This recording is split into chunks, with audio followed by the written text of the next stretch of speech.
voir aujourd'hui le lien que l'on peut faire avec un taux d'évolution et avec le coefficient multiplicateur associé.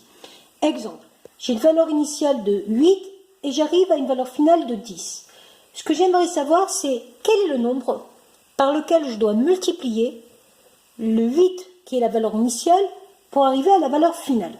Concrètement, je dois donc écrire que 8 fois ce coefficient multiplicateur est égal à 10.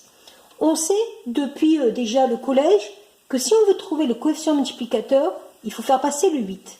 Mais si on veut faire passer le 8, sachant que c'est une multiplication, ça devient l'opération inverse. En l'occurrence, coefficient multiplicateur égale 10 sur 8.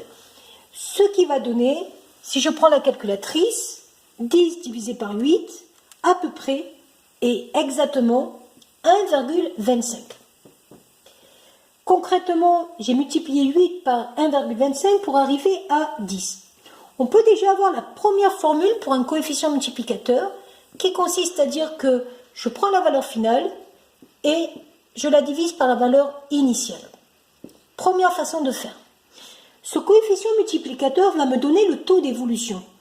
N'oublions pas qu'on compare tout par rapport à 1.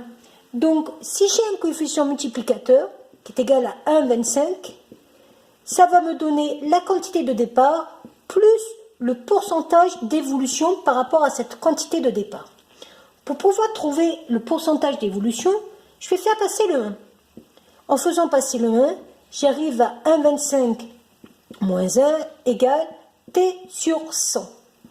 Et je vais faire passer le divisé par 100, mais on n'oublie pas que quand on fait passer une division, ça devient une multiplication. J'arrive donc à 1,25 moins 1 fois 100 égale t. Ça me donne donc un pourcentage d'évolution de 25%. Voilà.